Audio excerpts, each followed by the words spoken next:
Shalom. I want to give all praises to Yahweh, Bahasham, Yahweh Shai, Bahasham, Ha, Rakah, Kodash, Ma'amath. Double honors to the elder apostles of GMS and their elders. Double honors to my elder apostle, Harawan Banyasharala of the Lions Den Camp here in Jacksonville, Florida. Shalom to the sincere Akim, pushing his truth and sincerity around the four corners of this earth.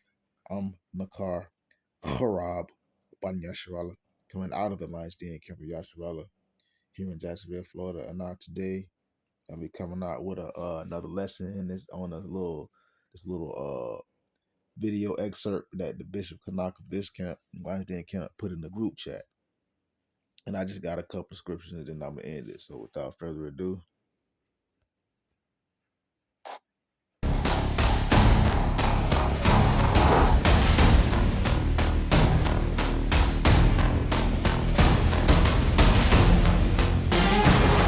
Could NATO be fracturing over Greenland? Italy has just said no to sending troops to Greenland after Poland already rejected the idea, and tensions in the Arctic are rising, with Russia, China, and even US interests in the mix. Italy's defense minister Guido Crosetto dismissed the plan to send even a small contingent of 100 to 300 troops, calling it the beginning of a joke. He said Italy won't participate, arguing NATO should act collectively, not through fragmented national actions. Prime Minister Giorgia Meloni emphasized a coordinated NATO presence is needed in the Arctic, citing the region's new sea routes and huge energy and mineral resources. But Italy will not commit troops on its own. NATO has already stated in its own official documents that the Arctic is strategically important today. Therefore, it is already responding to a political demand for a problem that currently exists. So, the Allies are currently deliberating within this specific context, and I believe that, well, the discussion really needs to take place inside NATO also to try, let's say, to avoid moving in a completely scattered order, right? That is to give a sense to what is currently being done. So let me reiterate what I personally think. I truly believe that this serves as a method to more strongly highlight an existing issue, because setting aside what the treaties stipulate, Galuso, let's be completely honest, in these past few years, perhaps there has been a significant underestimation. Wouldn't you agree? The strategic importance of an area that, with the melting of the ice, is becoming particularly significant, isn't that right? So I believe that this particular issue serves to highlight the need for us to, as one would say in common parlance, to step up. Wouldn't you agree that we must, and I for one, consider it an extremely difficult prospect, a ground, let's say, military intervention concerning the matter of Greenland. I firmly believe that this entire question is political, and I am confident it will be resolved through political means.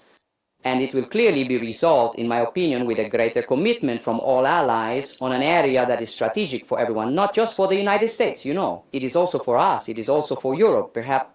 I don't want to say more, but almost at the same level. Oh, yes, we obviously condemn the brutal repression. We condemn the killings carried out by the Iranian regime, and we call upon Iran to guarantee the safety of citizens who wish to demonstrate. But we are actively working towards a de-escalation and to seek a return to negotiation that can primarily resolve the issues concerning the nuclear dossier. Why all the fuss about Greenland?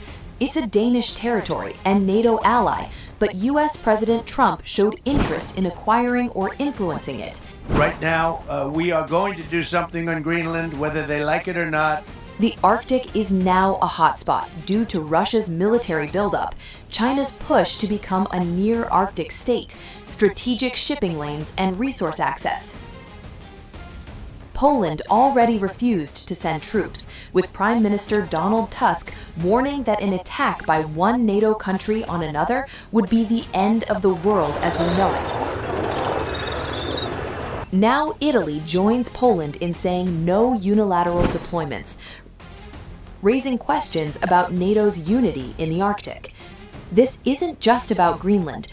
It's a signal that NATO countries may disagree on how to handle rising Arctic tensions, while Russia and China watch closely. The region is no longer remote. It's now a potential flashpoint for global powers, and NATO's cohesion is being tested. Italy and Poland's refusals spark a critical question. If NATO allies can't agree on Greenland, can they really respond together to the next Arctic crisis? One thing's clear, the Arctic is heating up, not just environmentally, but geopolitically. So there you have it. These devils, the NATO, all of that is breaking up. They can't agree. This is Matthew chapter 13, Salakia chapter 12, verse 25. It says, and Yahushua knew their thoughts and said unto them, every kingdom divided against itself is brought to desolation, and every city or house divided against itself shall not stand. So we're starting to see the mountain of Ahdawam and or Aisha become fragmented. We're watching the power structure become divided. And we know once a power structure and a kingdom or a house or a place, once it's divided against itself, guess what? It is brought to desolation, meaning it eventually it meets its demise. It meets its utter end. It cannot stand. And if a house is divided against itself, that means it goes down even quicker. It's not gonna stand. So the fact that you got the treaty organization all divided on what they're gonna do with well, the we'll say the resources over there in Greenland, that's gonna cause even more skirmishes and or scrimmages that could cause uh more wars or rumors of wars. Continuing verse 26. And it says, and if Satan cast out Satan, he is divided against himself. How then shall his kingdom stand? So like how shall then his kingdom stand? So if Satan is casting out Satan, these devils they can't see eye to eye. They ain't on the same wavelength no more. And if Satan is divided against himself, how can he stand? How can his kingdom stand? It won't. It'll go down. And we see this happening before our very eyes. One last point, because with this recent debacle, this recent move with President Babylon speaking about Greenland, it's going to cause these other allied nations to hate the whore that sits upon the scarlet covered beast that sits upon many waters. Revelation 17 and 16. And the 10 horns which thou sawest upon the beast, these shall hate the whore, and shall make her desolate and naked, and shall eat her flesh and burn her with fire. So it's going to get to a point to where these other allied nations, they're going to band up against Big Satan, against the whore that sits upon the scarlet covered beast. And what is going to happen? They're going to hate this place. They're going to hate the whore. They're gonna be fed up with all the tomfoolery and the debauchery that this whore causes.